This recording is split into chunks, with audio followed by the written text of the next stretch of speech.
Come podcast with me. Come talk about some movies.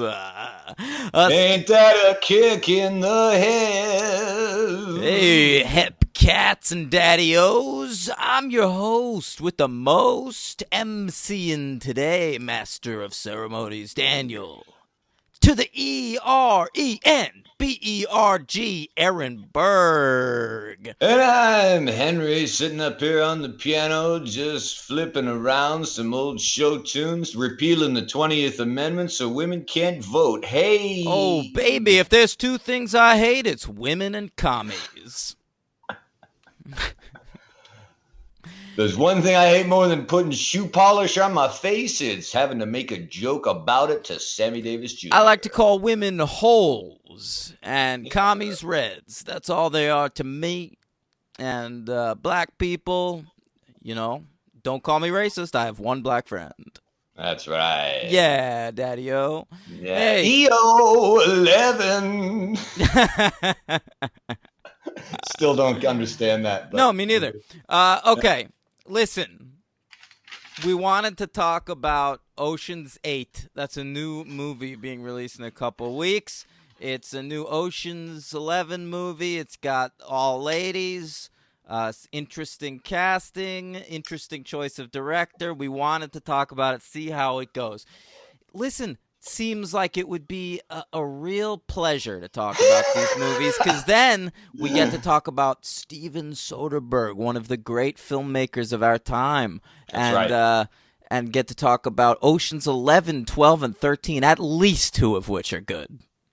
And so, I'm looking forward to revisiting the other one that I don't like. Oh, okay, right. Yeah. And of course that brought us back to old 1960 and the Rat Pack, our old friends. Holy shit, dude. Jim Crow is in effect. Eisenhower is president. Hashtag Me Too isn't even a twinkle in anybody's eye, baby. Somebody thought Frank Sinatra was as cool as Dean Martin, and they were wrong. Time was not yet up. Not for a long shot. But Dan, it was a simpler time. It was a simpler time. Shittier time, man. Yeah. Simpler time. Yep. Better time for all Americans. Listen, well, I mean, it probably was. Trump's president. But anyway. True. He makes Eisenhower look like Abraham Lincoln, so. Here's my co-host, Crooked H, Henry Papali. All right. Nice. Thanks, bro. All right, so let's just get right there into it. Ocean's 11 from 1960. All right? By the way, this is episode 103. Welcome to the franchise. Oh, did I not say that? It's okay. Okay. Probably they know by now. If you don't know me by now. All right, Let's talk about listen, we had a milestone episode a couple weeks ago. Let's talk about Ocean's 11 director Louis Milestone.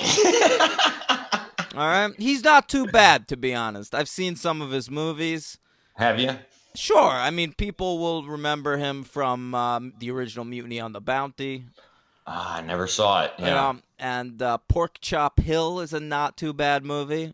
Okay. Yeah. And I think he's got like one other big classic. I'm trying to. He did the original Of Mice and Men. The original what? Of Mice and Men. He did All Quiet on the Western Front. That's what I've seen. Yeah. And I've seen the Of Mice and Men. So, I've never seen All Quiet on the Western Front. How's that? That's fantastic. Okay. Yeah. So that one and his version of Mice and Men is very good, but I particularly remember All Quiet on the Western Front being very powerful. How dare you see an Of Mice and Men that doesn't have Captain Dan in it? Good point. Yeah. I didn't have any sea legs. All right. But yeah, a couple of milestones for him. So some fool came up with this idea. So they get like story credits on this baby, and the gas station attendant didn't. Did you read that? Oh, right, yeah, I know. So Peter Lawford, the actor, bought the idea for this movie with the intention of William Holden starring in it. Yeah. And then he ended up with the Rat Pack there. The actual movie ends up being written by Charles Lederer and Harry Brown. Now, wasn't Harry Brown a Michael Caine movie that came out a couple of years ago? A very fine movie. I didn't make that up. No, Harry Brown. It was like 2013, 2012. I saw that name and I couldn't believe it. Here it is. No, maybe 2009. Yeah. 2009. Yeah, great, really good movie. Michael Caine and the great Emily Mortimer. Very good. All right. Hank? Yeah. It came out August 10th, 1960. It had a box office of $5 million. I could not find budget information about this film. No. It was a big hit, though. It came in at number 8 for the box office in 1960. Okay. Any guesses for I have the top 10 movies of 1960 right here. Oh, yeah, sure. Okay, I have 2 guesses. Let's hear them. Spartacus. Spartacus is the number 1 highest grossing movie of 1960. Wow. Yeah. Oh, okay. That's why Kubrick could basically do whatever the fuck he wanted after that. That's a very good point. Except for Lolita, because we were still prudes. Yeah. I'm not a fan of that movie that much. Anyway. It's okay. Yeah. My only other guess would be maybe in that top 10, did Psycho make it in there? Psycho's number 2. You got the top 2 there. Wow, all right. That's good enough. Yeah. Number 10 is a film called From the Terrace that I've never heard of. Number 9 is Please Don't Eat the Daisies. That's a Doris Day joint. That's what they called us back then. I've heard of that. Yeah. Ocean's 11 is at number 8. Number 7 is Butterfield 8. I've heard All of right. that too. Yeah, well, we'll cover it eventually. Butterfield's 1 through 7. Number 6 is The Apartment, which won Best Picture that year.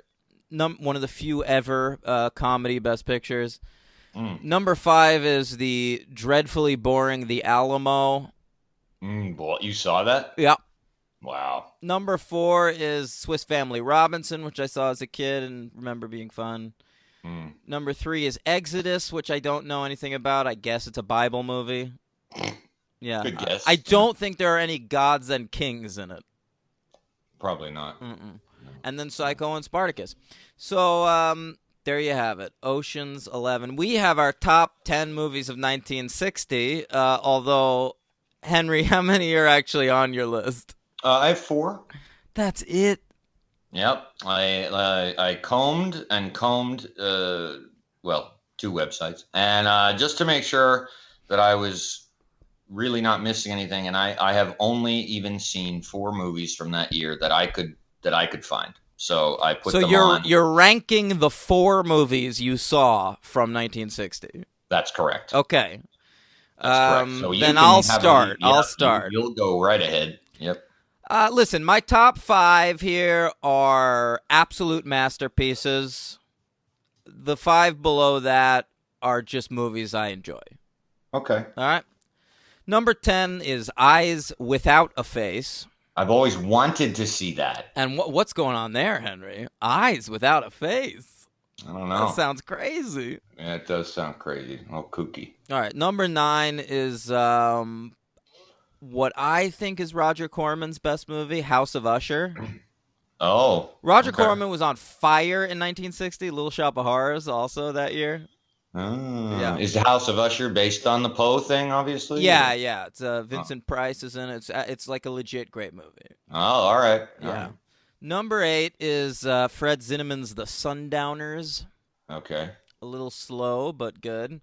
Mm-hmm. Number 7 is The Magnificent Seven. I put that there at number 7. You see I what had did never there? seen that all the way through, so I was not going to put it down. Right. You have seen the remake, which you hated. Oh, yeah. It's fantastic. Yeah. I thought you hated it. It is. It's fucking garbage. Oh, okay. But I would give it 1 star if we ever reviewed it because of the reason it was rated PG-13. Because remember, it had a landmark. Historical smoking. Yeah, I remember that. Historical smoking. Oh, boy. Number 6. I remember talking to you on the phone about That's that right. movie, and I was like, I was like 2 days sober and just miserable, and you were telling me how bad The Magnificent Seven is. That's a very strong memory. That's funny. Yeah. Number 6 is Akira Kurosawa's The Bad Sleep Well. Mm. My number 5 is Spartacus. Okay. What's your number 4, Henry? My number 4 is a movie I do not like. Breathless. Oh, right. Okay. My number 4 is Peeping Tom. All right. My number 3 is Ocean's 11. My number 3 is The Apartment. Oh. My number 2 is Spartacus. My number 2 is Psycho. That is my number 1. And my number 1 is Breathless. You like Breathless better than Psycho, huh? Yeah. Wow. Well, I mean, the thing about Breathless is it's a perfect masterpiece. Mm-hmm. Yeah. Yeah. Oh, right.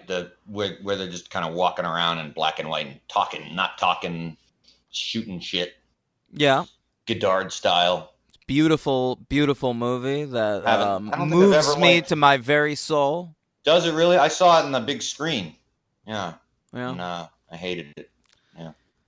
Yeah, you're not a Godard guy. But no, I don't like anything I've seen of the guy, and for some reason I've seen like 3 or 4 of his films. I don't know why. Yeah. Well, I don't know. Breathless is my favorite, so I I don't necessarily want to recommend you any other ones. No, you don't need to. Okay. Yeah. So Ocean's 11, I had tried to watch this years ago. Okay. I rented it. I think this was still when I had the Blockbuster online pass, okay? Sure. They were competing with Netflix, and I made the wrong choice. It was the real HD DVD situation. Nice. Yeah. And so I took out Ocean's 11 because I loved the Soderbergh version. Right. I made it like halfway through the movie. Could not take it. Mm-hmm. And Halfway through the movie, to the exact point where they do the heist. I don't think I made it to the heist. Right. Yeah. I shut it off. I was just like, what are we doing? We're just hanging out in this movie, chatting in hotel rooms. I can't take it. Yeah. Okay. So whatever. I was open to a rewatch. That was probably, I was maybe 18 or something. Okay. Been quite a long time. Been a while. Yeah. So I rented this from Amazon Prime yesterday. Oh, okay. Opened it up, started watching it, immediately took a look at that running time. 2 hours and 7 minutes! It's long. Yeah. I had never seen this movie. Ever. So. You never even considered it after the remake?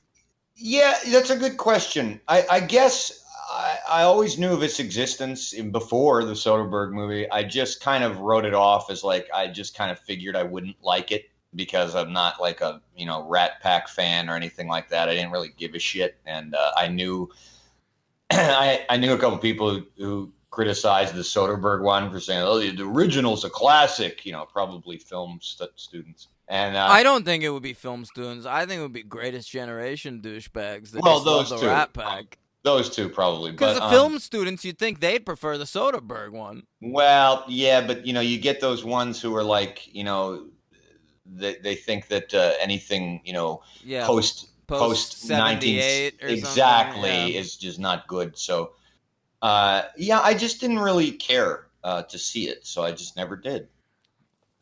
We watched it. Yeah, we did. I got mine from the library. Okay. Yeah. Now, do you like any of the Rat Pack? I mean, or any of the actors in this movie? How do you feel about these people? I like, from this movie, I like Peter Lawford. I thought he was a good actor. Who did he play in this? Fucking not the Jimmy, the guy with the rich mother. Oh yeah, he was okay. I like him. I'd never seen Peter Lawford in it. I don't think in anything, and I only know him because of my American history stuff because of the Kennedys, because he married JFK's sister.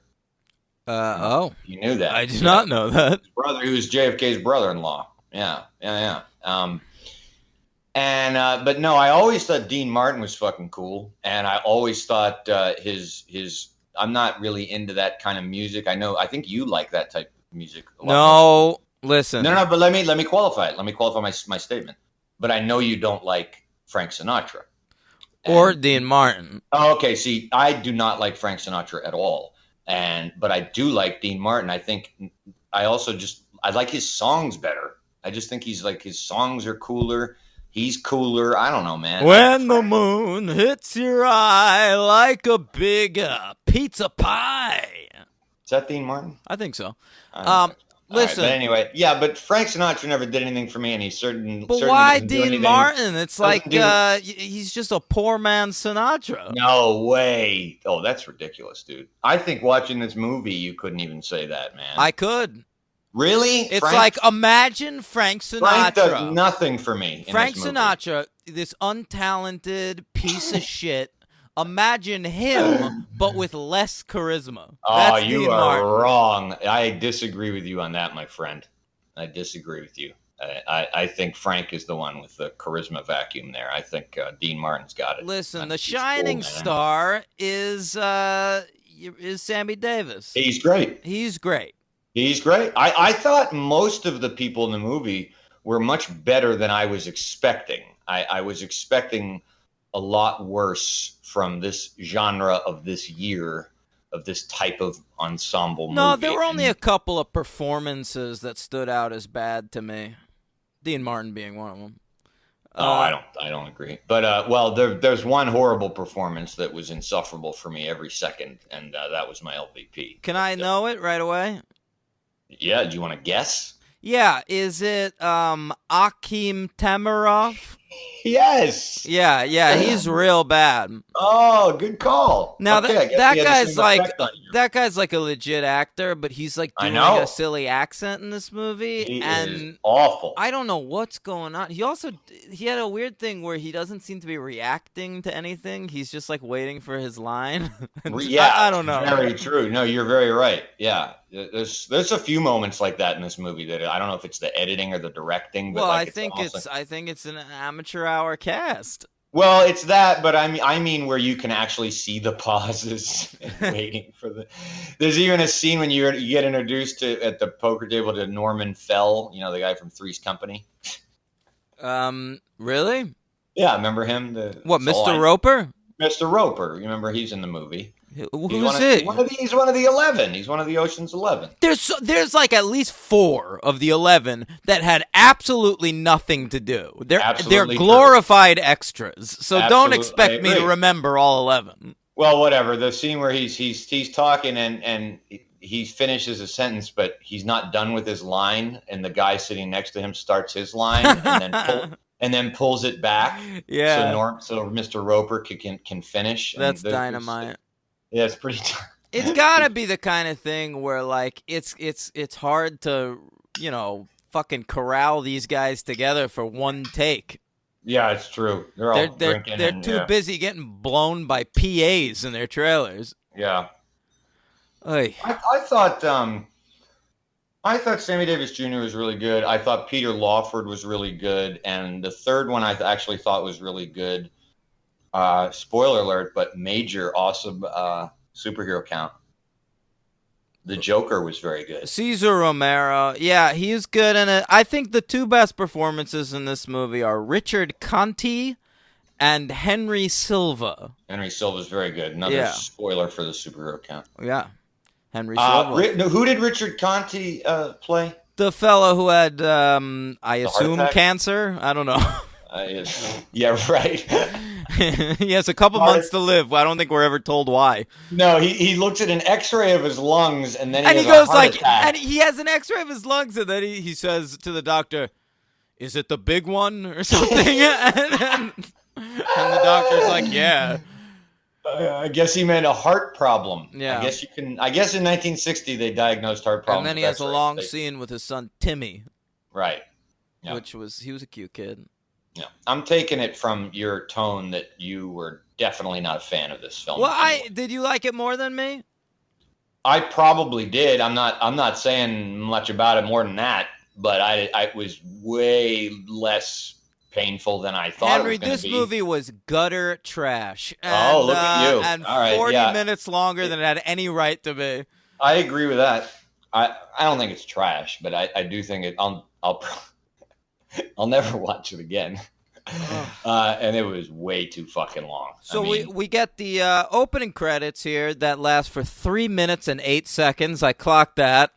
By famous credit maker Saul Bass. Not his best work. No, looks like it was done on a fucking light bright. I agree. And I didn't know it was him. And because the credits were so long, that I had time while they were going to look up who did the credits and then look at all of his filmography. And when I was done, they were still going. I had IMDb up this entire movie because, like, I've avoided Rat Pack movies like the fucking plague. I agree with you. And so, like, the only movie I've ever seen Frank Sinatra in is Manchurian Candidate, I think. Yeah. So like, I didn't really recognize. Like, I needed like a cheat sheet. Oh, that's Joey Bishop. Oh, I agree. The guy who looks like Ron Liebman. I mean, I knew. You know, obviously Sinatra, Martin. You can tell Sammy Davis Jr. I could make him out. He has a different pigment from the others. But when they were all in the truck though, and they had the shoe polish on, you could have fooled me. It's all fucking generic looking brunette white guys with wearing sensible sweaters. The entire movie. I never thought about that. They all are brunette guys. Yeah, listen. The one blonde guy's like a dumb old hick from Texas. Yeah, and I was thankful for it. There was one guy that was like, I'm a cowboy guy. I'll wear a cowboy hat and I talk like this. And to me, it was at least, okay, I could tell this guy apart. Yeah. You know? Like, give me something. Make one of them British or like, I mean, it's just any character traits. Yeah. Have one of them wear a leather jacket. But besides those three, I knew I could tell Peter Lawford, but you know, so that's 4 of 11. The other 7 were complete mysteries to me, and they were also mysteries I didn't care to figure out. Yep. Yeah. All right. It was tough. Listen, it's just long. I mean, it was 1 hour of setup, man. Like, yeah. It's literally, I believe, the 1 hour and 1 minute mark, because I think I hit the thing to see when, and then it started like the heist, and then the heist is like what, 15 minutes? Yeah, because here's the deal: the remake, the entire movie is about the heist. It's about the planning of the heist and the execution of the heist, and we get a lot of really good, fucking deep characters that have arcs and. Yeah. They're gonna follow through with them. And in this movie, it's literally, for the first hour of the movie, we're not even planning the heist, because the heist is planned from the start of the movie. Sinatra literally has a line at one point like, hey, you guys all know what we're doing, right? And I'm like, we don't. Yeah. Yeah. And fucking, they're just shooting the shit. This whole movie is just douchebags shooting the shit in hotel rooms. They literally have a conversation. What would you do if you ran for office? And Dean Martin's like, I'd outlaw women. Like, I think that was Peter Lawford who said that, because he had who a lot could of tell? Right, I agree. Yeah, he had a lot of bad lines too. But yeah, between him and Dean Martin, I think they spouted off the worst stuff. Yeah, what did they say about women? Dean Martin. No, it is Dean Martin. I wrote it down. Dean Martin wants to run for office on a platform of turning women into slaves. Right.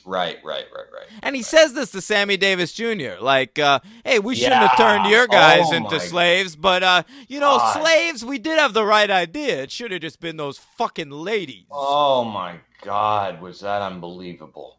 Yeah. Whew. That was just, I mean, amazing to watch that.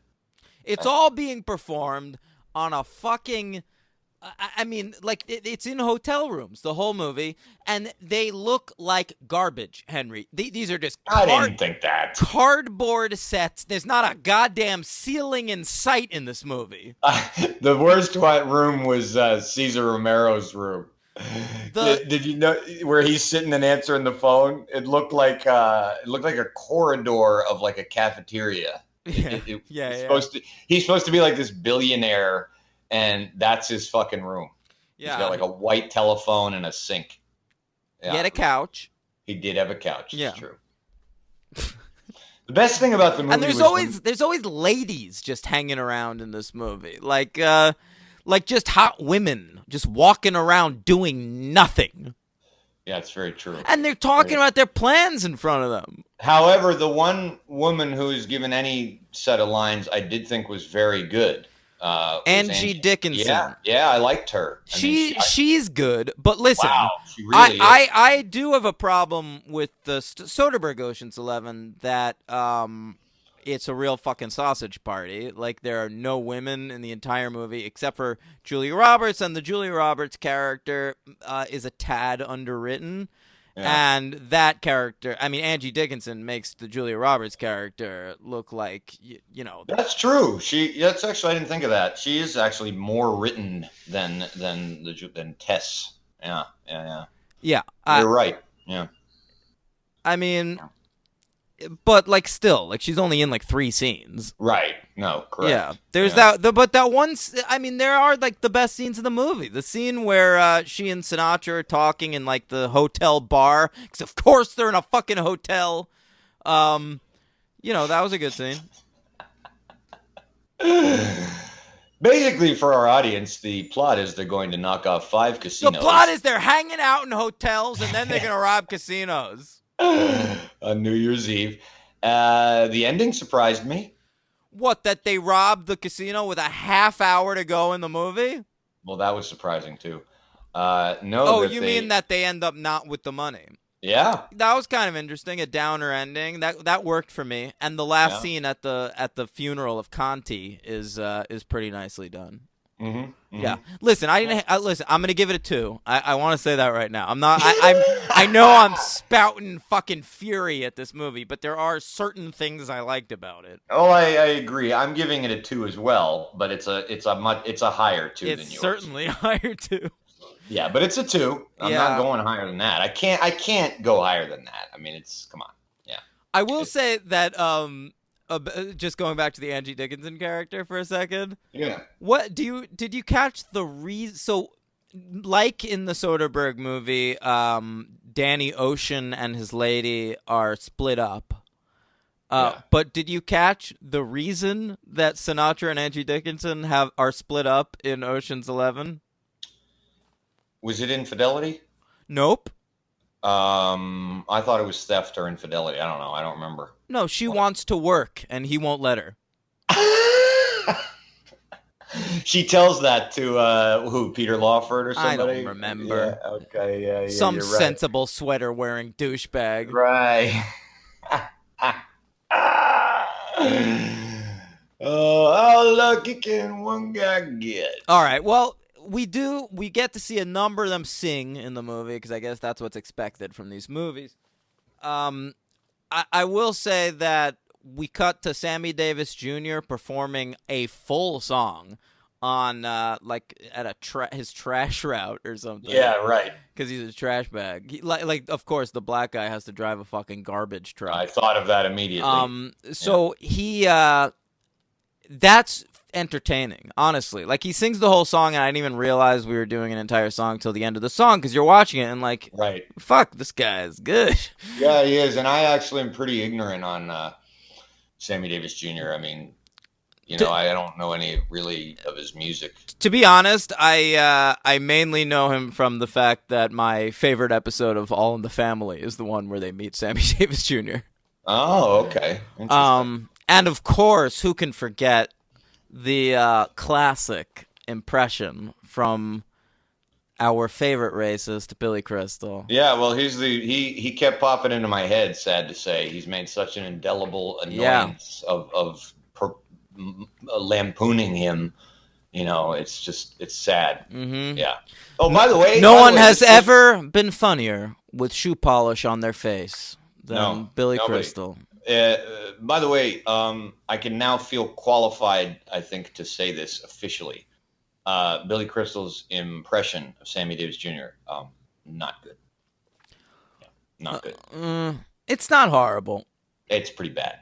It's bad in that he shouldn't be doing an impression of Sammy No, Davis. it's just not. It's not good. It's completely over the top and ridiculously exaggerated. It's not anything like a good impression should be. So there's that. Yeah. Okay. Well, listen, I'm not going to sit here and say nice things about Billy Crystal, so let's just move on. All right. Yeah. Dean Martin, unfortunately, gets to sing as well. We see him practicing Ain't That a Kick in the Head on the piano. A lot. You guessed it, in a hotel room. And too much of that. Then he somehow gets up on stage at a casino and performs it. Yeah, they don't that explain that. Yeah. They don't explain that at all. I don't know. He's the resident lounge singer. I don't get it. That would seem to be like an important part of the plan to like actually manage to install one of your guys as like the head performer at a that would actually be Las very Vegas cool. casino. Yeah, that would have been actually a nice touch. It would have been a nice touch as like a plot line, not just Right. as a throwaway scene of someone singing I agree. Ain't That a Kick in the Head. I agree. Like he actually could have just played Dean Martin and put his name on the marquee, and then it's like, oh shit, we're kind of like in the world of this now, and Dean Martin is actually in on the, some shit like that. I don't know, but the only thing that could make Dean Martin's presence worthwhile in this movie is if he actually got kicked in the fucking head. Wow, you really don't like Dean Martin? Is that what I'm gathering? He sucks. Okay. His only good scene, Henry. I really thought this would be way more of a Sinatra bashing fest because I was all up for that. No, I fucking hate Sinatra too.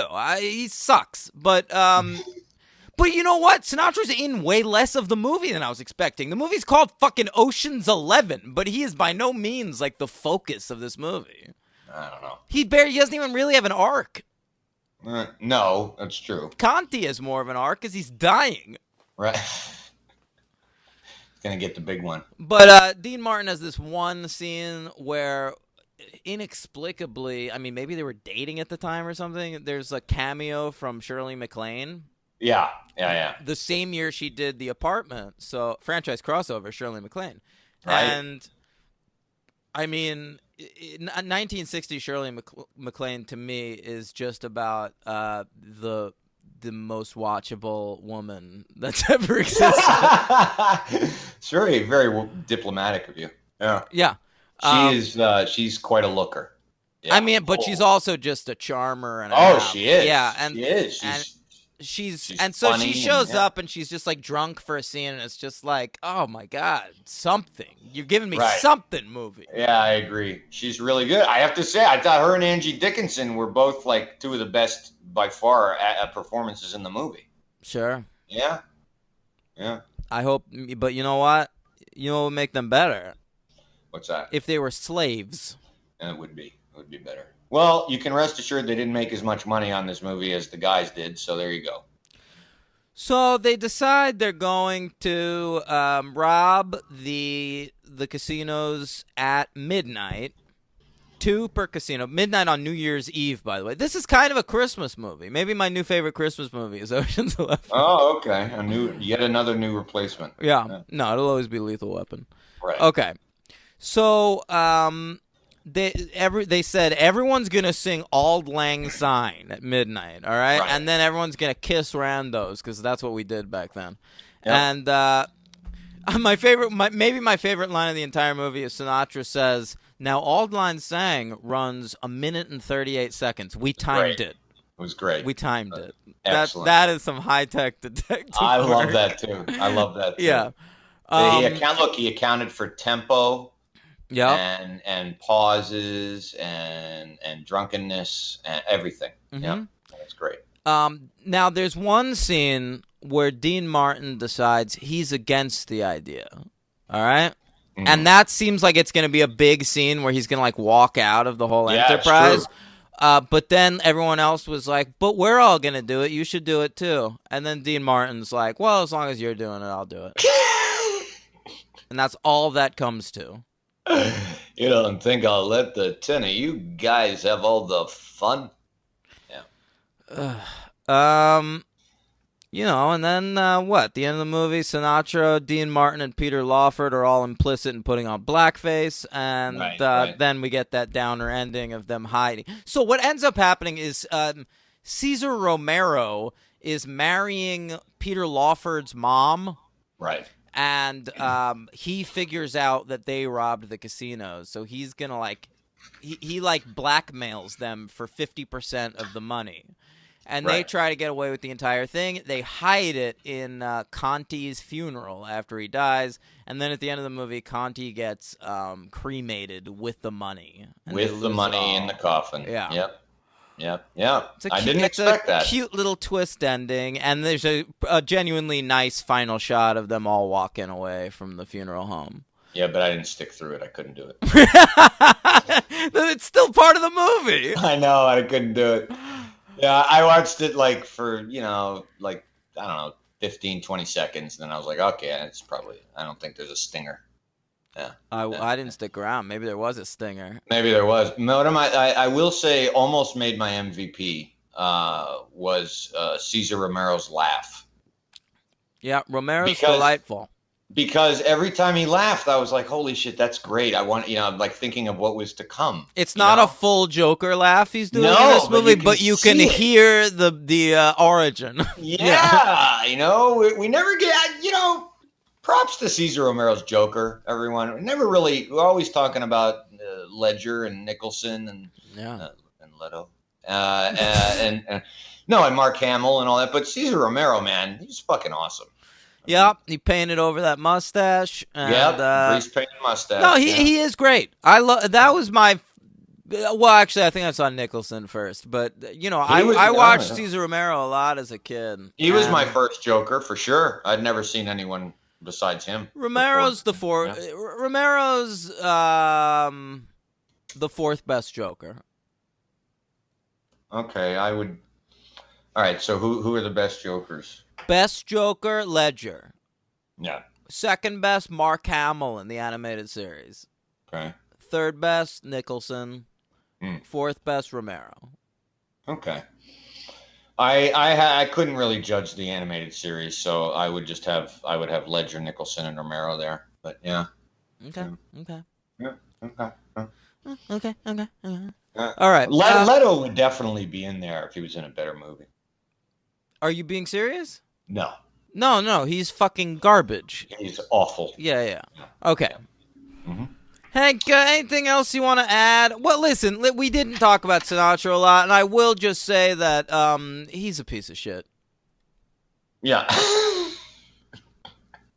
He has a little bit of charisma. I can see why he was like a movie star or whatever, but he's also just this shrimpy, ugly guy. Right. I was surprised how diminutive he was. He can't act. He's a lazy singer. Yeah. I just don't find him pleasant to listen to. Neither do I. And I was actually very surprised at how diminutive a figure he was. Totally. I thought he'd be fucking, all over this. He must have just been bored. I don't mean just that. I mean, I don't mean just charismatically. I mean, physically. He's tiny. I never really saw him in proportion to some other people. And Sammy Davis Jr., not the smallest guy in the movie. No. Fucking Frank Sinatra, he looks like fucking Dustin Hoffman or something. Yeah. All right. What, you give it a 2? I'm giving it a 2. Me too. Yeah. What do you? Who's your MVP? I have a tie. Your friend Dean Martin and Peter Lawford. All right. Shout out to Sammy Davis. Shout out to Richard Conte. I'm gonna give mine to Henry Silva. He's the only one giving performance in this movie where it's like a character actor performance. Yeah, he seems to be having a good time and into it. Everyone else is just fucking boring. This guy's having a real nice time. Oh, by the way, a quick shout out while we were speaking of Batman, the guy who wrote this music, which was pretty bad. Real bad. Nelson Riddle, not the actual composer of the. Is that an alias of Edward Enigma? Yeah, well, he wrote the music for the Batman television series, not the famous theme. That was Neil Hefti, but all the other music. Well, I love the interstitial music in the Batman show, so that's him. Good for him. He's not all bad, this guy. Yeah, in this he is, but yeah. So 2 stars. Who's your LVP then? It's Dean Martin. Okay. Wow. I love the hatred. All right. Love the hatred. Yeah, definitely. Okay. It is time for the superhero count. Let's hear it, baby. There are two. And who you got? Before I do it, I have something that I need to have you listen to. Okay. Oh no. Okay.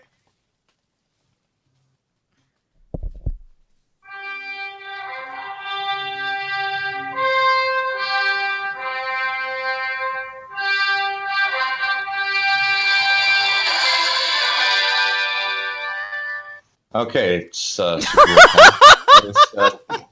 two. That would be Henry Silva, who played Influence in Dick Tracy. That Henry Silva. Yeah, that's true. And Cesar Romero's the Joker. Henry Silva, you missed one. Oh, come on, man. This took me forever to go through every fucking cast member in this thing. Henry Silva was also the voice of Bane on Batman the Animated Series. No way! Yeah. God! Fuck. Okay, fine. You'll be loving that. I'm real happy for you. You proud of yourself? Yeah. I'm glad. It took me 90 minutes to do that. Well, it's okay. Maybe I redeemed myself with that new superhero theme. Did you like that? I loved it. It was a little loud. Maybe lower it next time. All right. Well, I have another one, so don't worry. Can't wait. Yeah. Okay. Let's do it. Let's talk. So the movie was remade. 41 years ago. 41 years later. 31 years. What? 41 years. Yeah. Sorry. By Steven Soderbergh. He ignored basically everything from the original except for the main character's name. That's about it, yeah. And the basic premise of robbing multiple casinos. That's true. Yeah. Yeah. Sole screenwriting credit goes to a fella named Ted Griffin, who I've always thought should have had a bigger career. Ocean's 11 is obviously, I don't know how you feel about it, but I think it's a great script. He also co-created the masterpiece single-season TV show Terriers. Oh, okay. He also wrote Matchstick Men for Ridley Scott. I like that movie. Yeah, and he's written some other garbage, too, but I think he's like a talented dude who should have more credits. Maybe he doesn't want to write. No, he's got shit in development. I just think he's writing the wrong stuff. I don't know. Oh, it happens. Yeah. What? Yeah. Nothing. Okay. Soderbergh, a fine filmmaker. He was in a bit of a career surge at this point. He had just directed both Traffic and Erin Brockovich, which got a lot of Oscar stuff, and he had some studio money for this baby. So Ocean's 11 came out December 7th, 2001. A budget of $85 million and a box office of $450.7 million. Wow. Yeah. That is huge. I saw it in the theater. I remember. It was great. I loved it when I saw it in the theater. Me too. I saw it in theaters as well. And I specifically remember walking out of the theater thinking they could never... What a great movie. I'd love to see a sequel to it, but they could never do it. Oh, really? I remember thinking it was impossible. Like, you couldn't get this cast again. Soderbergh, I don't think, would want to do a sequel. Sure. And I was just totally fucking wrong. Yeah, completely. I never even thought about a sequel at the time. It didn't occur to me. I thought it was just its own... I thought about it because I like the characters so much that it's one of those movies where I want to spend more time with the characters to the point where, like, I remember thinking, like, I wish this was a TV show. Like, I would watch these guys for an hour every week. Yeah, definitely. I agree with that. Yeah. Yeah, true. Yeah. Well, it's 2001. We have a top 10, and we also, the audience, took the time to make a ranking Yep. of all of Soderbergh's films that we've seen. That's true. We've done the top 10 box office of 2001 before, but just as a reminder, Oceans ended up coming in at number 8. Okay. And it was number 10, Planet of the Apes, a movie that Mark Wahlberg turned down Ocean's 11 to be in. That was smart. He was offered the Matt Damon role. Well, I'm glad he did turn it down. Mm-hmm. Yeah. Did you know about that? Who No, else? I didn't. Yeah, Wahlberg. Johnny Depp was originally offered the Matt Damon role. Oh, God. He turned it down. Then Mark Wahlberg turned it down, and then Damon was offered it. Also, the brothers Scott Conn and Casey Affleck. Yeah. That part was originally written for Luke and Owen Wilson. Oh. Yeah, which could have been really good. That would have been good, but Yeah. I like these two a lot. And another fun fact about this movie was that George Clooney, to be in this movie, turned down on the Richard Gere role in Unfaithful. Who turned it down? George Clooney. Really? Yeah, to be in this. Wow.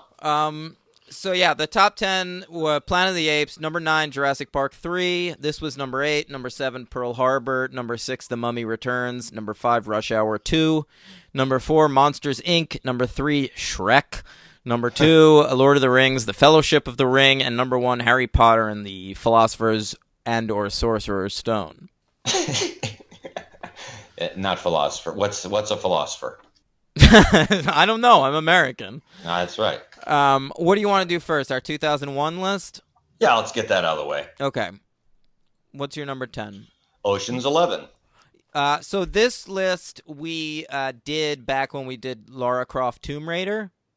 Must have been, because, mine's been redone. I feel like I read it then and only then. Yeah, Yes. so I don't... Before I rewatched Ocean's 11. Yeah. Okay, so I didn't redo too much, but I redid this after rewatching Ocean's 11, and I have replaced You did? Yep, I replaced my number 10, which was Richard Linklater's Waking Life, with Ocean's 11. That's a good move.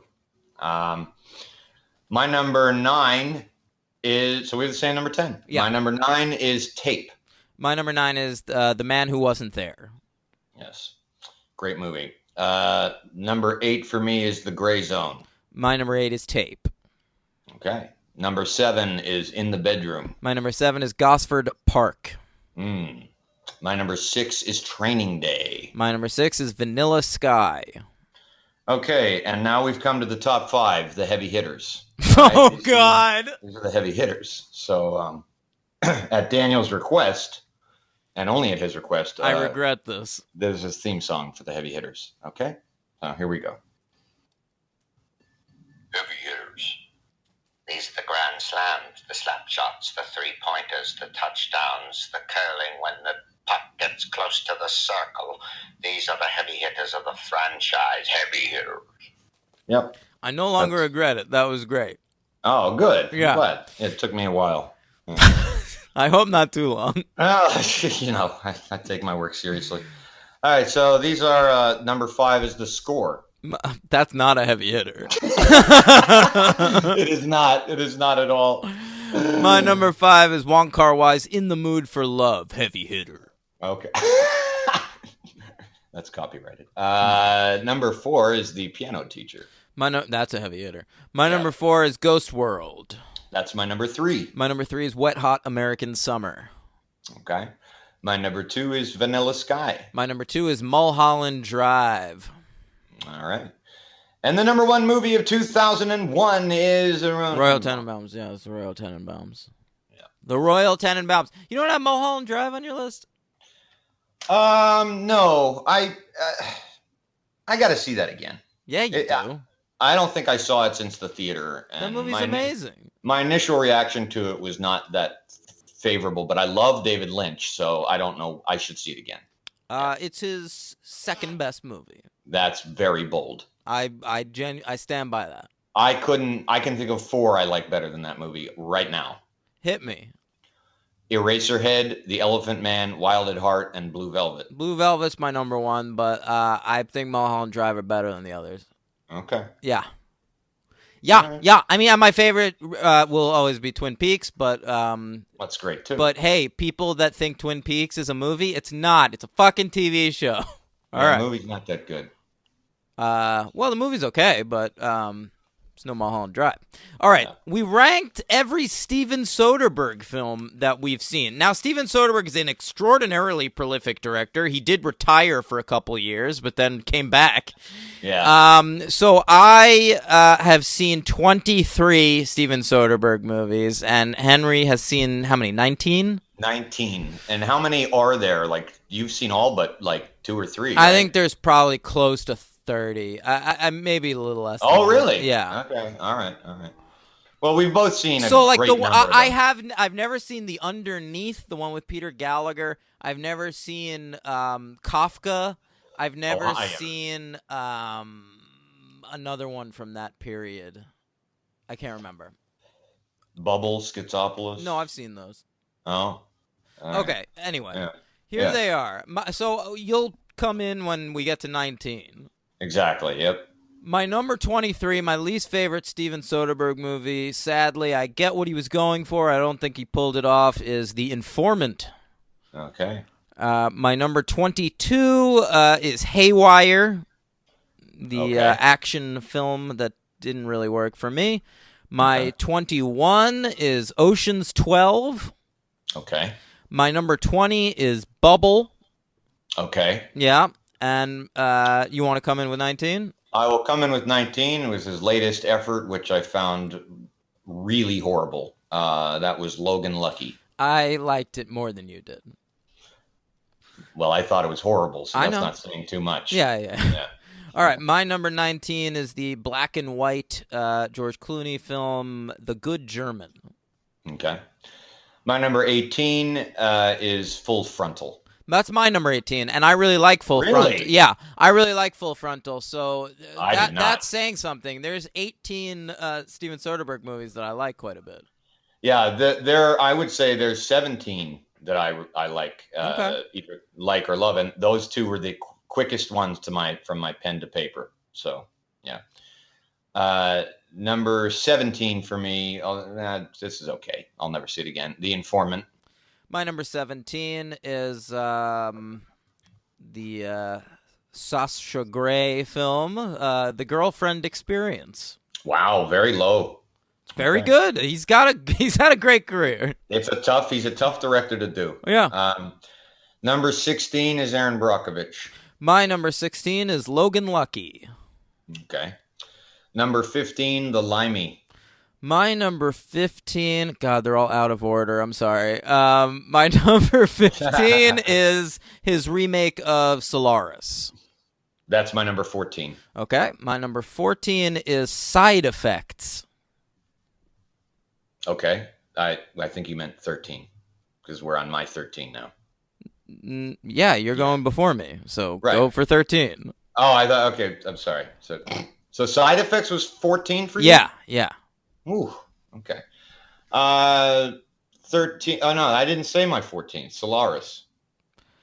Yeah, You're screwing me up because you did them out of order. No, I didn't. Right. I said Solaris, and you said my 14 Solaris. Yes, I did. You're absolutely Yeah. right. Okay, it still screwed me up. Okay. Okay, I screwed myself up. So What's your- 13 for me is Kafka. Okay, my 13 is fuck. Yes, Contagion. Okay. My number 12 is Haywire. Oh, you like that one, huh? Yeah. Okay. We're up to 12. I just did 12. Okay, my 12 is Behind the Candelabra, his HBO Liberace film. And I will keep this simple for us. My number 11 is Behind the Candelabra. Okay, my number 11 is Aaron Brockovich. Okay. We're into the top 10. My number 10 is Contagion. My number 10 is Ocean's 13. Ah. My number 9 is The Good German. Ooh, very high. I like that. I liked That's it a high. lot. Yeah. I like that movie, yeah. My number 9 is Magic Mike. Didn't see it. No. My number 8 is The Girlfriend Experience. My number 8 is King of the Hill. Didn't see it. Mm-hmm. And these next 3, I really kind of unfairly just lumped them in a row because I love them all. The Oceans movies? As of now. But yeah, I did 7, 6, and 5, and I did it in order of Oceans 13, Oceans 12, and then number 5 is Oceans 11. Okay, so my number 7 is The Limey. Okay. What? It's just high. It's a great one. Yeah. My number 6 is Schizopolis. Didn't see it. My number 5 is Ocean's 11. Okay, so we have the same number 5. We do. Okay. Number 4 for me is Side Effects. My number 4 is Che, both parts. It didn't make it through, but I want to. I don't know. I can't remember why I didn't. It's a lot. I get why you didn't make it through. Like 4 hours, right? Yeah. All right, the number 3 for me is Traffic. That's my number 3. Oh. The number 2 movie is Sex, Lies, and Videotape. My number 2, we're going to flip them. My number 2 is Out of Sight. That's my number 1 Soderbergh movie of all time. And my number 1 is Sex, Lies, and Videotape. His Yeah. first. I'll never top it. I agree. That was really hard for me. That was not easy because I think Sex, Lies, and Videotape is a better film. But Out of Sight, I cannot forget how much I love that movie and how much it kind of reinvigorated my interest in Steven Soderbergh, as I believe it did a lot of people, actually. So 100%. I mean, it was and it's really really that movie. Like, he did in 98. It was like Out of Sight, then The Limey, and then Aaron Brockovich and Traffic. And then all of a sudden, like, Steven Soderbergh had reached this, like, emeritus status in Hollywood where he can do anything he wanted. Yeah, true. Yeah. So, All right. Well, that was all Soderbergh. Very fun. Ocean's 11, Klundog, he's Danny Ocean. He's getting out of prison. Great opening scene with the really parole is. board, shot in harsh blue tones. And it's funny because I like notice a lot of shots in this movie, partly because this was a very early DVD purchase for me. I had like the clamshell Ocean's 11 DVD. Oh, okay. And so I watched the commentary track. Oh. And so that like would I be fun. still like remember a lot of the shit they talked about in the commentary track. Is Clooney on that one? I can't remember. I think maybe. I know Soderbergh and Ted Griffin are on it, and it's a really fun commentary track. Well, I had seen this movie many times, and but I had not watched the DVD copy I purchased for $2 at a DVD place down here, and so I threw it on, and 13 minutes in, it was skipping. I was running into a little bit of an issue. Tried to put it on again. Tried another player. Yeah. So I what bought it. ended up happening? I bought it on Google Play for $3 and had to watch it on that, which was fine. But I fucking owned the movie, and so That's basically, annoying. really annoying. Never happened on this show yet with anything in my collection. So yeah, rather mysterious too, because there was nary a scratch on it. Nothing I could see. So who knows? Sometimes they're embedded deep. Yeah, that's right. It's the deep state. It's the deep scars. All right. So he gets out of prison, immediately calls on his old pal Rusty, who is Brad Pitt in this movie. The movie looks fairly timeless to me in a really fun way, with the one notable exception of Brad Pitt's hair. What do you mean? Like that cut? I just think everything in this movie is so classic and beautiful, and then like Brad Pitt, like he's got like frosted tips or something. Like I don't know what's going on. That didn't occur to me. Yeah, I don't know. Maybe he's still hung over from Tyler Durden or something. No, like that. man, he looks better as Tyler Durden. I don't know. He looks like fucking Joe Black in this movie. But he's great in this movie. No, he's great. He's absolutely great. I love Brad Pitt in almost everything, and the chemistry between Brad Pitt and George Clooney is just so easy and perfect. It's ridiculous. Yeah. Ted Griffin wrote some pretty stylized dialogue for this movie. I don't think that's really his stock in trade, but I guess he figured, hey, we're doing like a fun casino heist movie. Let's go for it.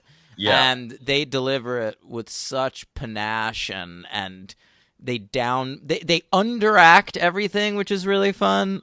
Yes, and it works because if anybody did some of those scenes with pauses and double takes, they could really be bad. But I think Clooney and Pitt and most of the whole cast and Soderbergh are just all on the same page.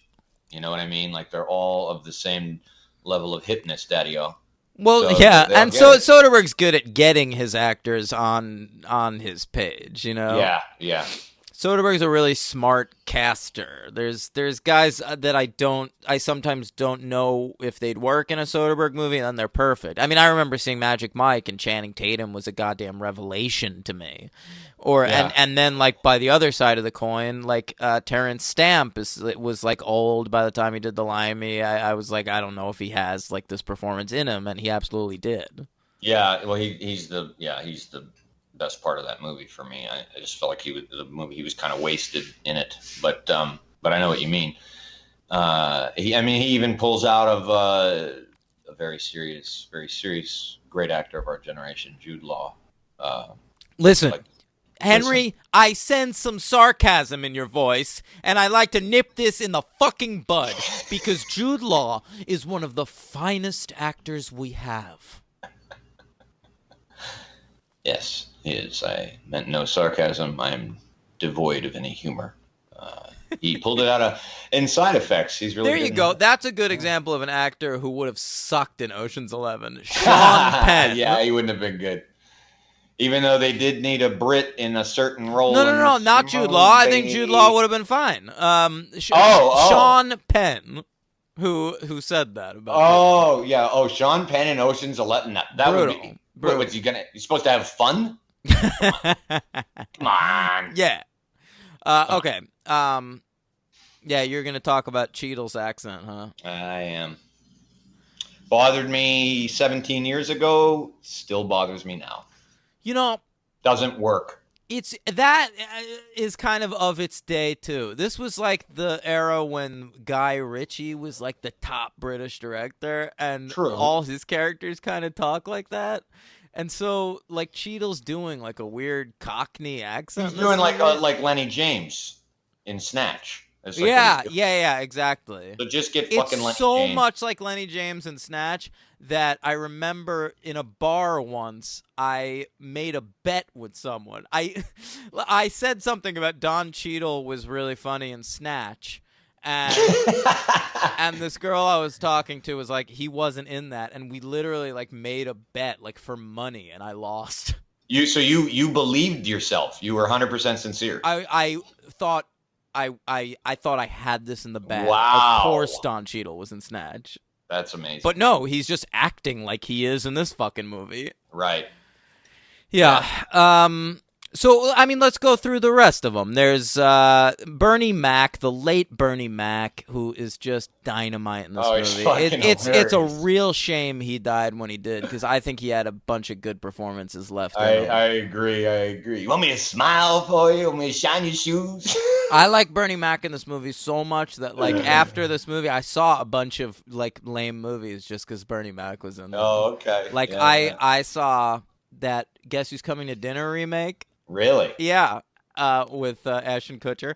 And I saw Mr. 3000. Wow. Yeah, he's a baseball player. When did the original Kings of Comedy come out? Was that That's 2000 before or- this. That's like 99 or 2000. Well, I saw that in the theaters. theater. Yeah. I did too, and that was great, and I was a fan from then on. Me too. So, and Bernie is the best of the four. Agreed. Yeah. Yeah. What rank Hey, the well, Kings of Comedy? Rank the Kings of Comedy. All right, we got who do you got? Cedric the Entertainer, D.L. Hughley, Bernie Mac, and Steve Harvey. Yeah. All right, from worst to best, Sure. I'll go Steve Harvey, D.L. Hughley, Cedric, and then Bernie Mac. That is correct. And honestly, that's for D.L. Hughley and Cedric. It probably now I might flip him, but for that show, that routine, that performance, it's Cedric. No, Cedric is still better than D.L. Is he? Hughley. He's Yeah, great on that current. Henry, have you been watching The Last OG, the No. Tracy Morgan show? It's fucking great. Oh, really? Yeah. Okay. All right. That's a big recommend from me. The Bernie Mac steals the show in that fucking thing. I was crying in the theater. When yeah. it was oh my god. So he's dynamite. You got Matt Damon, who's playing like the young ingenue of the group. Yeah, and it's before Matt Damon became like, fucking warrior actor. Well, we're right on the heels of Jason Bourne, man. Right, exactly. That's the next year. Yeah, and so he hasn't taken. I mean, I like Matt Damon, but for me, sometimes his career is a little too self-serious. Sure. But Yeah. at this point, he's still like Will Hunting Matt Damon. Exactly. Yeah. Exactly. Yep. Totally. Who else we got in this movie? You got Carl Reiner, Elliot Carl Gould. fucking Reiner and Elliot Gould, the elder statesman of the crew, and they're both Yep. just great. I mean, Carl Reiner is kind of given the emotional climax of the movie. He is. I thought that was I thought at the time that was very sweet of Soderbergh to do, and I still think that now. Yeah. Like he's the last one looking at the Bellagio fountain and all that. Yeah. Which was planned. Did you read about the planning of that scene? No. His whole thing was he knew he wanted them to just improvise and like leave like whoever, like in whatever order they wanted to. But his idea was Brad Pitt would be the first one to leave and Carl Reiner would be the last one. So Brad Pitt, you leave first, and then everyone just leave in whatever order that feels right, and then Carl Reiner. Oh wow, that's awesome. Interesting. That's really cool. That is interesting. You got Eddie Jemison. Eddie Jemison, a fine character actor. My favorite performance of him was on Justified. Okay. But he's really good. Kind of like outclassed in this movie, but he holds his own. He's very funny. It's true. We talked about Cheadle. That's who else you got in there? You got, I think Andy Garcia is excellent.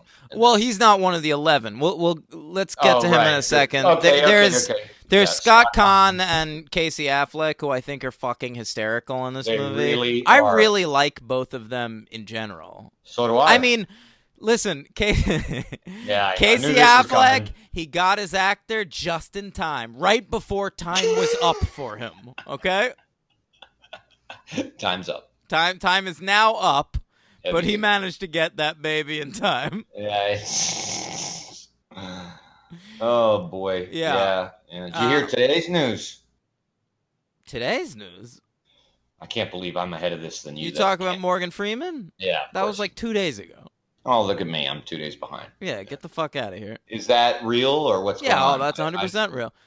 Okay, I saw something on the internet. Didn't know if it was like he's hitting on too many PAs. It's nothing really horrible, but not like Weinstein shit. No. Okay. But I mean, take a step back, Freeman. Jesus, yeah. No one wants to fuck Morgan Freeman. Just his disembodied voice. Yeah. The other one we're forgetting is, of course, Xiao Bo Kin, who never really acted again after this, who's the gymnast. Yeah. Well, he's good. Yeah.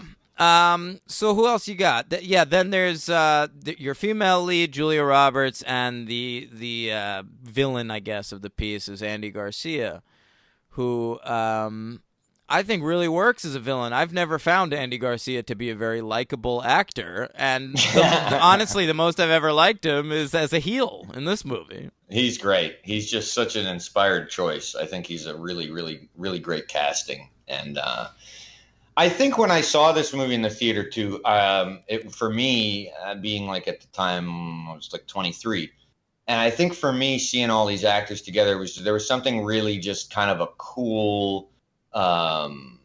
Like a similar vibe to like the ending with Carl Reiner and letting him have the show at the end. I liked like I remember thinking like every time an actor showed up on screen, I was just like, oh, so cool that they got him. And then when it was like Andy Garcia, I was like, oh man, that's even, you know what I mean? Like it was just like this kind of nostalgic thing to get all these people that were cool. I remember at the time, and it seems weird to say at this point, it was surprising that Clooney was the main guy, because like Clooney wasn't the Clooney he is now. Well, but I recall at the time not being surprised because he was pretty big. He was like a big movie star, but like he hadn't really had like a breakout movie role yet. Well, for me, I mean, you could be right, but he was Batman, but that was horrible. Right, but for me, I was thinking of like probably at the time in my head, I was associating him with stuff like "Oh Brother, Where Art Thou," and that was a big deal. Yeah, I guess Out of Sight and Three Kings, but like none of those were like huge hits. I think like the biggest hit he was in before Ocean's 11 was the fucking Perfect Storm. Probably. Yeah. Terrible movie. But yeah. Yeah, that is a bad movie, man. Really bad. It's boring. It's one of these C movies that I like C movies, but it's just like, yeah, there's a lot of waves. It's terrible. Those movies, they always pop a huge wave in the trailer, and then you're waiting for it the whole movie, and it lasts like 30 seconds because it's just a wave, and then it's done. Yeah. And you're like, why did I see this? Yeah. There's one of those coming out soon, man, with Shailene Woodley. Really? Yeah, you haven't seen like 100 trailers for that? I don't know. I don't think so. Yeah, Shailene Woodley and this fella are on a boat. They encounter a wave. Oh, really? That's the plot? I guess. I don't know. All right. Shailene Woodley, George Clooney, and a little movie called The Descendants. Good movie. Good connection there. Thanks. Yeah. Good movie. Now, they formed this team to take down Garcia. Little do they know that Clooney came up with this plan because his ex-wife, Tess, Julia Roberts just in prime Julia Roberts form at this point. A lot of people will tell you Pretty Woman was prime Julia Roberts, but no. I'd be one of them. No, it's late 90s, early 2000s Julia Roberts. I'm talking Notting Hill Julia Roberts. I'm talking Brockovich. I'm talking I've never Oceans. been a big fan of hers. I mean, I think she's really good in Erin Brockovich, but in this role for this movie, I mean, it's not much of a role, as previously discussed, for sure. But you put Julia Roberts in it, automatically it holds some weight because she's got that screen presence, baby. Yeah, it holds. I don't know. I think somebody else could have filled those shoes. I disagree. I honestly disagree. I do. Yeah, when she's coming down the staircase and Matt Damon's like, best part of my day. That's a little much. Exactly. I remember in the theater, I was like, really? That's the best part of your day? All right. I mean, I'm not detracting from her beauty, but well, maybe I am. But I don't know. I don't think she's a very hefty actress, and sometimes for that type of role, I thought if you're not going to give the character that many lines, I think she's a hefty actress, man. Her little dinner scene with Clooney's great. It is very good. It is very good. No, it's good. You're right. I guess it just. And I think she develops a really interesting chemistry with Andy Garcia. Yeah, all right. All your points are valid. Yeah. I still think she's not irreplaceable. Like, it's very difficult for me to imagine someone else in the George Clooney role. But who else are you going to put in Ocean's 11? Because you need like an actor of a really high stature, which you have in Julia Roberts. I mean, in Ocean's 12, they bring in Catherine Zeta-Jones, and I don't think she would have worked in this role. Maybe not, but I don't know. Yeah, I mean, I'd have to think about it, but I think another actress would have been better. You caught me on the spot there. I mean, that's a loaded question. I'd have to think about it, but I don't think the other actors are replaceable. I don't think Clooney or Pitt. I'm thinking about Ocean's 8 now. How about Kate? There you go. Kate Blanchett. Perfect. Way back when, I think she could have done it. Of course. Who else is in Ocean's 8? You got Bullock.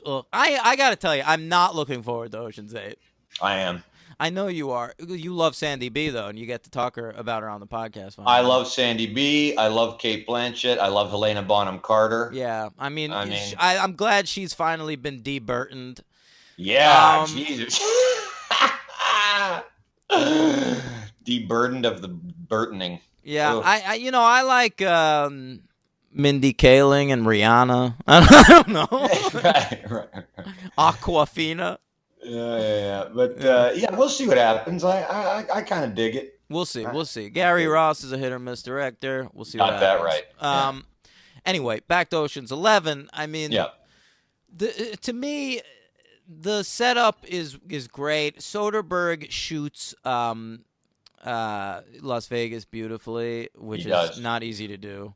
And some of the shots are just, I mean, that shot of the where it looks like a fucking driving video game. The camera's like suspended. I knew you were above going to the pick car. that shot. That's That what is I like, was going to pick. That's like one of my favorite shots in like Soderbergh. I history. agree. That's the shot I was going to point out. And I love their dialogue in that scene, too. God, I'm bored. You look bored. It's so cool. I think the editing in this movie was snubbed for an Oscar. Yeah, you got that right. Oh, man. It's one of my favorite edited movies ever. Stephen Mirioni is the editor. He works with Soderbergh quite a bit. I will also say he is Alejandro Gonzalez on Iñárritu's regular editor. Oh, good for him then. But we won't hold that against him. But he's great, man. He also edited Swingers and a bunch of Clooney's movies, Confessions of a Dangerous Mind, Good Night and Good Luck. Love him. Yeah. The first Hunger Games movie. Huh. Yeah. He's great. It's a lot of work. He's brilliant. As well he should. Yeah. Sure. Only ever been nominated 3 times for Traffic, Babel, and The Revenant. He won for Traffic. Oh, well, good. Yeah. Jesus. Talk about editing. Yeah. My Lord. So, Mirioni. Anyway, by the way, surprising that, like, of all the undeserving Oscars that Birdman or The Unexpected Virtue of Ignorance were nominated for, not nominated for editing? All right. Okay, Oscars. Let's talk. What else you want to do? We got the planning of this thing is amazing. Every really character is introduced in their own little scene in a fucking dynamite way. Yep. And they're given the schematics of we as an audience are given the schematics of a plan where this plan is ridiculous, preposterous. You know what's fucking genius about it, though? It's understandable. We're told the basics of the plan, but we're not told some of the details, and so the script can kind of throw us curveballs as it goes along. Yep. So, I mean, it's a movie where we generally know what's going to happen, and they succeed in doing their plan with very few problems. That's true. And yet we are still kept on the entire edge of our seat. The movie plays a fucking dangerous game and manages to be exciting on every goddamn level. Very true. I've seen it numerous occasions, as have you, I assume, and every time there's something in the plot where I forget. Like, I think even this time I forgot about the fucking how they get the money out. Not only that, but it's such a complex thing that there are a few things in this movie, like every time I watch it, I figure out something. Yeah. Like, that's what the balloons were for? Okay. Right. Yeah. Yep. Completely. Yeah, completely. Yeah, it's great. It's just this Soderbergh in this movie, I mean, and in general, of course, but specifically in this movie, is just a master also, not just of the big picture, but of the little details. I mean, there's little things like Clooney and Damon's first meeting, and they go to the diner. That's one of my favorite scenes in the movie. Great sequence. What did you think about the introduction scene of Brad Pitt with the actual actors? Well, you know I loved it because so he's teaching actors how to be poker players, and they're all terrible at it, and the dialogue is hilarious. It is hilarious. And the more you know about poker, the funnier the dialogue is. Oh, yeah, for sure. And they used so many WB actors, and as a fan of the WB network back in the day, this was very fun for me. So I only knew 2 of them, and I still do. You know Topher Grace from That 70s Show, and who else? Joshua Jackson? Yeah, that's it. Yeah, Joshua Jackson from, at the time, Dawson's Creek. But then you have Holly Marie Combs, one of the 3 witches from Charmed. Oh, you have Shane West, who was in Once and Again at the time, and then went on to be in, like, you know, he was like the male lead in A Walk to Remember with Mandy Moore. And There's one other guy at the table. Oh, it's fucking Barry Watson, who's like the older son from Seventh Heaven. Wow. Yeah. I didn't know that. It was so funny. Even at the time, like I remember going to see this movie in theaters and being so psyched to see them, especially because like at the time I watched Seventh Heaven and I was a massive fan of Dawson's Creek and That 70s Show. Yeah. So that was really fun. And Topher Grace, who I mean we've said on this show is one of the most underused actors in Hollywood. His hallway scene with Brad Pitt was is hilarious. Hysterical. Oh He's my so funny in those scenes, and he holds his own with Pitt and Clooney. Yep. He could have played fucking Linus in this movie. Yeah, he could have. Or one of the two brothers. Absolutely. Yeah. Absolutely. Yep. He's great. So I loved that scene. I mean, I gotta tell you, Henry, I went into this movie. I'm a fan of it. I was expecting to give it a solid 4. Mm-hmm. And I'm walking out of this at 5. So am I. It's a perfect like I just can't appreciably criticize anything. I know there's really not. It's a very difficult movie to find things to find wrong with, and I think that if you do find things wrong with it, it's just not. Probably the movie is not just. It's not working for you. You know what I mean? Like it's kind of just you're gonna love it or something about it you're gonna hate. I don't know. I don't know how you would pick apart little things of the movie. Ebert's rule of thumb was always judge a movie on what it's trying to be. So, like, you know, he gave American Pie a really good review because, like, for what American Pie is attempting, it does it pretty well. That's right. And so, like, to me, what Ocean's 11 is trying to do, which is be a fun, frothy heist movie, it does just about as well as any other movie that's ever been made. And on top of that, manages to be pretty moving and have some genuinely good performances and have fucking killer dialogue. Yeah, I agree. I actually do remember vaguely, I didn't reread it for this show, but I always stuck with me his review of this movie, which was a favorable review. But I remember him being like annoyed that Soderbergh was sort of like, I don't want to, it's not a quote, but he was basically like wasting his time doing something like this because Soderbergh's so much, he thought Soderbergh's so much better than this material. He like is, though. That's the thing. Yeah. But what Ebert didn't know about Soderbergh at the time was that Soderbergh can crank out 3 fucking movies a year. Like, that's right. I mean, that's right. Back then, as a fan of Out of Sight or The Limey or Traffic, like, surely Ebert wanted more out of this movie. But, that's right. But in the context of a career of 30 movies, right, and he's still working, like, exactly. I mean, sure, I can definitely use 3 Oceans movies. Yeah, and frankly, I agree. it does what it does so well that I ranked it number 5 out of Soderbergh's career. So did I. We both did. And you know, I mean, he's probably, just looking at my list, probably like his heaviest, greatest movie would be Traffic. Right. And you know, I don't expect, nor do I really want that from Soderbergh. You know, there are other filmmakers where I do want that, if whatever their style is. I want something like along the lines of what they've done before. But I think that's one of Soderbergh's talents, is that, you know, I was kind of blown away when I saw Side Effects, to be honest. I think it's been frustrating for some film critics, but I like to just watch and see whatever Soderbergh does. So, like, I mean, at a certain point, like, Soderbergh has proven he can make a Traffic, and I'm sure he has a lot more of those movies in him. But Soderbergh gets in these moods where he's just like, all right, I'm gonna make a movie on using a digital camera, using not famous actors. Now I'm gonna make a meandering short film with Sasha Grey.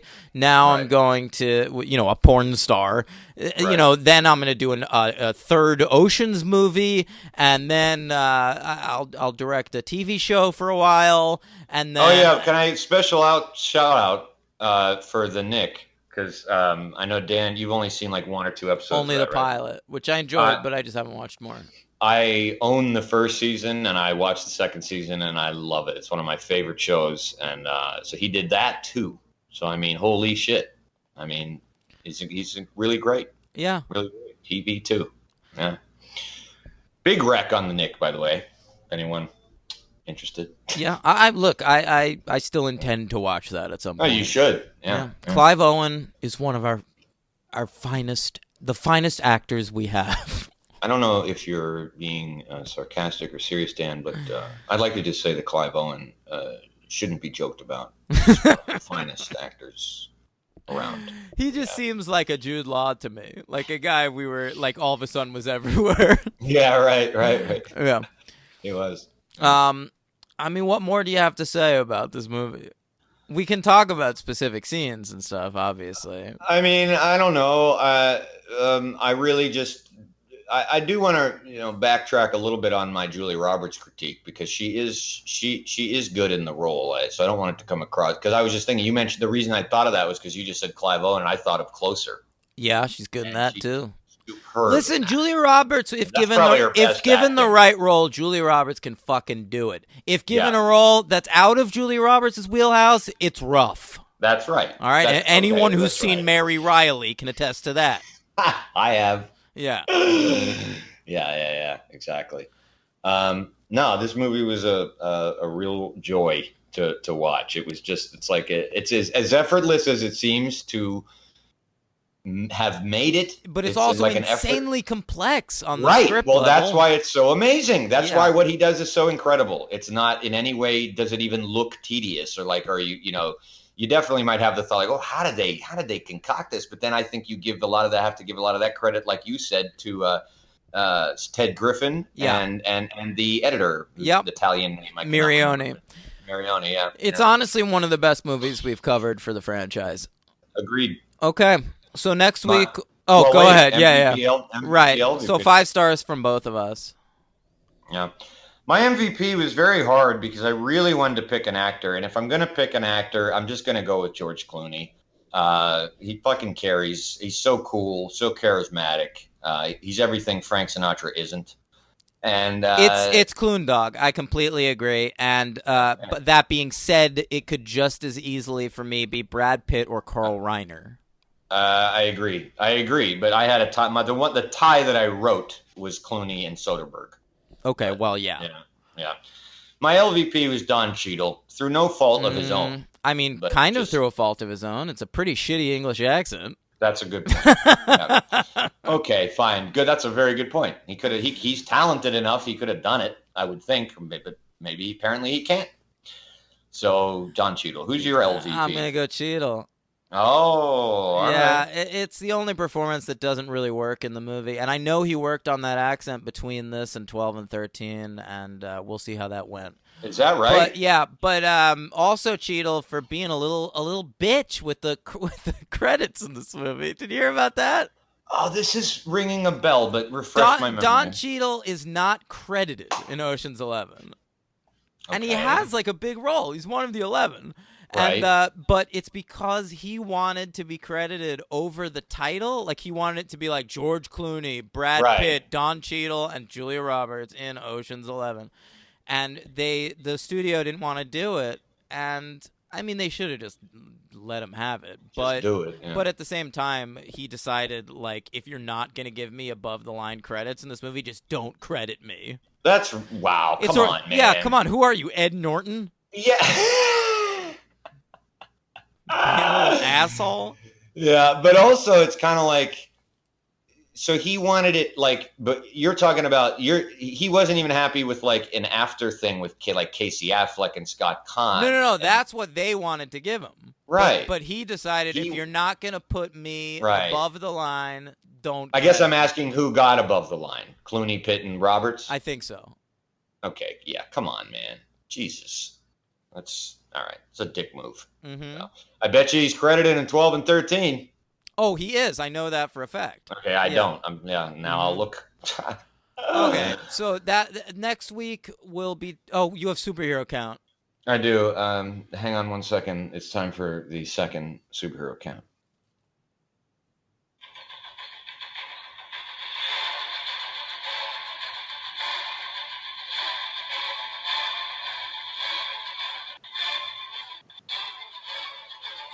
What's Okay. that? The Shark Tank theme? It's the Survivor torch thing at the end when they're about to. It sounds like eliminate that. somebody. What is it? It's the Dark Knight, Hans Zimmer. Hans Zimmer, man. He's no Danny Elfman. Let's go. Okay, you know that's a great score to the Dark Knight trilogy.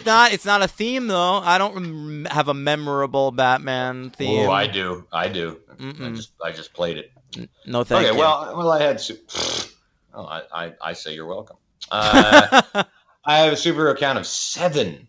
This is. I mean, that doesn't surprise me. Okay, Right. can I take some guesses? Absolutely. All right, so you got Cheadle. He's War Machine. And he's also in Black something Panther, else. right? No. What? Oh well, I counted him as War Machine and everything and all the. No. Marvel. I just mean like I thought he was Black Panther in like a cartoon or something. Oh, I think that was another actor we Okay. covered recently. Yeah. No, he was also in the Meteor Man. Oh, right. Okay, the Meteor Man. Okay, continue. All right, who else is in this movie? You got Damon. He's never done a superhero. Sure has. Damon? Quite recently. What is it? Thor Ragnarok. Who's he He's- in that? He plays Loki in the acting. Oh, that's right. That's hilarious. Yeah. Okay. Yeah, he's funny in that. Okay. You're missing a fucking major Oh, one, George dude. Clooney is Batman. Okay. Okay. That's 3 down. You got 4 to go. Now I'll give you that this next one. Neither of us would get. Have you seen Deadpool 2 yet? Not yet. Neither have I. Well, Brad Pitt is in it Oh, I did read he has a cameo. as Vanisher. Vanisher? Really? That's fucking hilarious. That's a really random X-Men villain. He's introduced in a very throwaway storyline in issue 2 of Stan Lee's X-Men. Oh, that's funny. Magneto's introduced in issue 1, and then issue 2 as the Vanisher. Oh, that's hilarious. All right. Yeah. Oh, and also Matt Damon is also in Deadpool 2 as the redneck number 2. Okay. Look Fine for the by 2 of me. them. Number 5, we got Carl Reiner, who was the voice in the animated series Justice League Action as the Wizard. Oh, probably a villain. I don't know. Yeah. Elliot Gould was in a few episodes of Lois and Clark, playing Vincent Winiger. That sounds about right. I could totally picture him on that show.